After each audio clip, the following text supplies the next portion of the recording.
জন্য আমাদের ফ্যামিলির বিজনেসটাও নষ্ট হয়ে গেল, ধ্বংস হয়ে গেল সব। আমাদেরকে পথে নামিয়ে দিল। তারপরে গুন্ডা লাগিয়ে ওকে কিডন্যাপ করলাম, সেখান থেকে পালাতে গিয়ে গুলিও খেলো, কিন্তু তাও বেঁচে গেল। তারপর কতদিন তো বেপাত্তা ছিল। তারপর হঠাৎ করে ডিএম হয়ে গেল, দিয়ে ঋষিকে বিয়েও করে নিল। উফ, এটা আমাকে যা জ্বালিয়েছে না। ম্যাডাম, এখন তো আপনার রাস্তা ফাঁকা, আপনাকে বাধা দেওয়ার মতন কেউ নেই। এখন আপনি যা খুশি তাই করতে পারেন ম্যাডাম। হ্যাঁ, তাই তো করতে হবে, কিন্তু সবার আগে টাকা ইনকাম করতে হবে। অনেক টাকা লাগবে আমার, অনেক টাকা, অনেক। ওসব হয়ে যাবে ম্যাডাম, চিন্তা করবেন না। টেনশন হয় রে, অনেক টেনশন আমার। এই দেখ না, আজকে ঋষির বাড়ি গেলাম, গিয়ে ওখানে জানতে পারলাম আমার নাকি ওই বস ঋষিকে কমপ্লেন করেছে। আপনার নামে? হ্যাঁ, কি নালিশ করেছে? আমি নাকি অফিসে যাই না, রোজ গেলেও টাইম মতো যাই না, সবার সাথে দুর্ব্যবহার করি, কাজ করতে পারি না। উনি নাকি আমাকে আর কাজে রাখবেন না। এখন আপনি কি করবেন ম্যাডাম?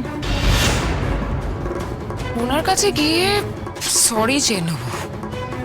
এরপরে কিছুদিন মন দিয়ে কাজটা করতে হবে, তারপর কোনো একটা এক্সকিউজ দিয়ে কাজটা আমি ছেড়ে দেবো। কিন্তু একদিন আমাকে অফিসে টাইম দিতে হবে, এখানে আমি বেশি টাইম দিতে পারবো না, সব কিন্তু তোদেরকে সামলাতে হবে। পারবি তো? হ্যাঁ ম্যাডাম। আপনি একদম টেনশন করবেন না ম্যাডাম, নিশ্চিন্ত থাকুন, আমরা তো আছি। ওকে, তাহলে আমি এখন আসি। বাসু, আমাকে একটু মনের মাথা দিয়ে ছেড়ে দে। চলুন। আর তিলক, হ্যাঁ ম্যাডাম। তোর থেকে সব আপডেটগুলো কিন্তু আমি নেবো। একদম ম্যাডাম। চল বাস। চলুন।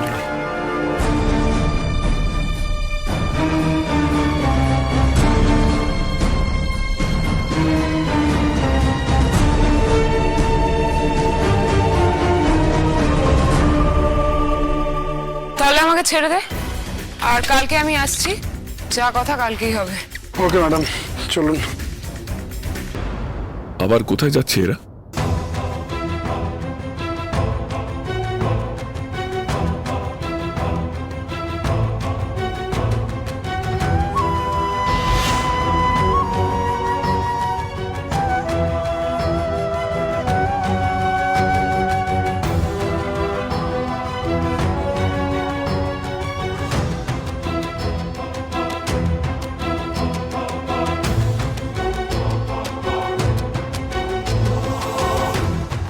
ধর ধর, শোন, এখান থেকে আমি চলে যেতে পারবো, তুই চলে যা, আর সাবধানে যাস কিন্তু। Okay madam.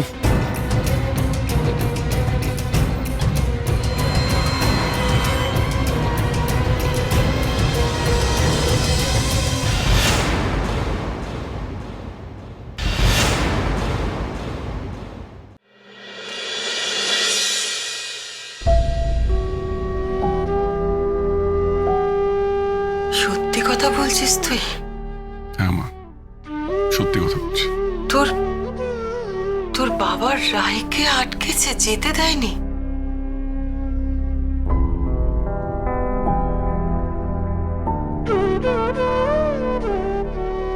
কি হলো মা? কিছু না রে, কিছু না। কিছু না হয়ে তুমি কাঁদছো? না রে, আমি শুধু মেয়েটার কথা ভাবছি,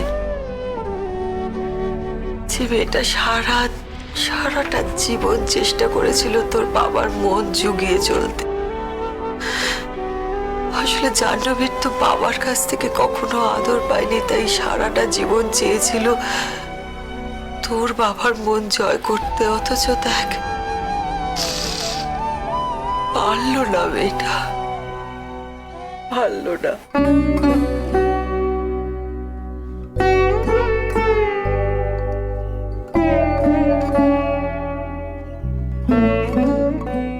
তা তোর বাবার এই পরিবর্তনটা কি করে এলো?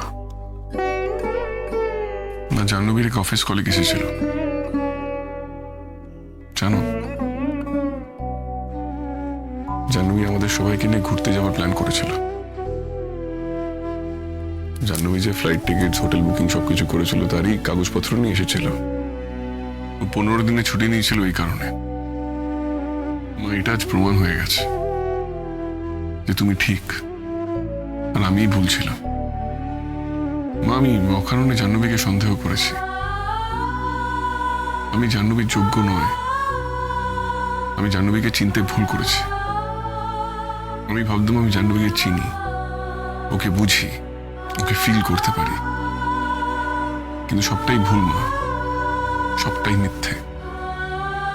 জাহ্নবীকে যদি এই বাড়িতে কেউ বুঝতে পারে সেটা হলে তুমি। মা, আমাকে ক্ষমা করে দাও মা, ক্ষমা করে দাও। আমি তোকে ক্ষমা করার কে ঋষি?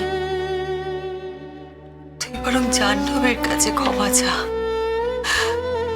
যা ভুল তুই করেছিস তা তো জাহ্নবীর সঙ্গে করেছিস, তাই না? আমি তোকে ক্ষমা করার কে? পারলে রায়ের কাছে একটু ক্ষমা চেয়ে নিস। আমি ক্ষমা চেয়ে নিয়েছি মা, কিন্তু আসবো। হ্যাঁ এসো। জিজ্ঞেস করছো কেন? ঋষি, এই শরবতটা খেয়ে নে, ধর। Thank you. বলছিলাম যে তুমি ওই শরবতটা খেয়ে নাও, সারাদিন কিছু খাওনি, শরীর খারাপ হয়ে যাবে। আমি একটা কথা বলছিলাম, সেটা হচ্ছে যে তোমাদের দুজনের সঙ্গে আমি একটু কথা বলতে চাইছিলাম। যদি তোমাদের এখন সময় হয় তাহলে এখনই কথাটা বলতাম। বলো। বলছিলাম যে আমাকে কি তোমরা ক্ষমা করে দিতে পারবে? আমি ঋষির কাছে ক্ষমা চেয়েছি, ইনফ্যাক্ট আমি সবার কাছেই ক্ষমা চেয়েছি। তখন তুমি ওখানে ছিলে না, তাই তোমার কাছে ক্ষমা চাইতে পারিনি। তাই আমি এখন ক্ষমা চাইছি তোমার কাছে। আমাকে কি তুমি ক্ষমা করে দেবে?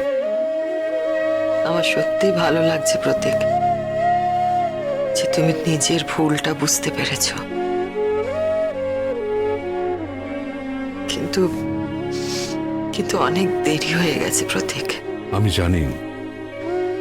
জানি আমার ভুলের জন্য আজকে আমরা সবাই জাহ্নবীকে হারিয়েছি। জাহ্নবীকে আমরা কোনোদিন আর ফিরে পাবো না। তার জন্য তোমরা আমাকে যা শাস্তি দেবে আমি মাথা পেতে না। এখন তোমায় শাস্তি দিয়ে কি লাভ বলতে পারো? তোমাকে শাস্তি দিয়ে তো আমার জাহ্নবী ফিরে আসবে না, তাই না? দিনের পর দিন তুমি মেয়েটাকে অপমান করেছো, অপদস্থ করেছো। আমরা বারবার বলেছিলাম, কিন্তু তুমি রিয়েলাইজ করনি। আজ যখন মেয়েটাই আমাদের মধ্যে নেই, এখন আর তোমার এই রিয়েলাইজেশনের কি দাম আছে বলো? ওকে ওর প্রাণ দিয়ে প্রমাণ করতে হলো যে ও এই পরিবারকে কতটা ভালোবাসতো। কেন এটা করতে বলতে পারো প্রতীক? কেন এটা করতে? কেন ওকে এত ঘৃণা করতে? বলো, উত্তর দাও। কেন ওকে তুমি এত ঘৃণা করতে? আসলে আমি ভাবতে পারিনি ওর মতো একটা গ্রামের মেয়ে আমাদের ঋষির যোগ্য হতে পারে। কোনো মানুষকে না, সে কোথায় জন্মেছে, কোন পরিবারে জন্মেছে তাই দিয়ে বিচার করতে হয় না প্রতীক। তার স্বভাব, তার গুণ দিয়ে তাকে বিচার করতে হয়। জাহ্নবীকে জীবনে অনেক কষ্ট করতে হয়েছিল, আর কষ্টটা করেছিল বলেই সে জীবনে এত বড় হয়েছিল। সারা জীবন এত কষ্ট করেছিল বলেই ও জীবনের সমস্ত মূল্যবোধগুলো বুঝতে পেরেছিল।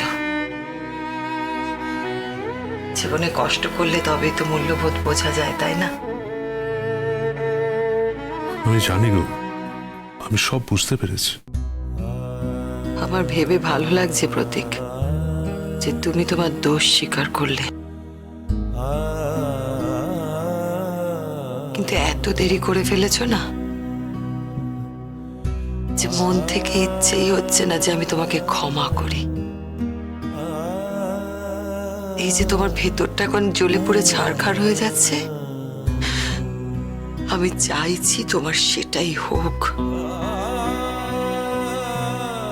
এই এতগুলো বছর ধরে যে যন্ত্রণা তুমি আমার জাহ্নবীকে আর ওর মাকে দিয়েছো, আমি চাই তুমিও সেই যন্ত্রণায় জ্বলে পুড়ে মরো। কি বলছো তুমি মা? কেন ঋষি, ভুল কি বললাম বলতে পারিস?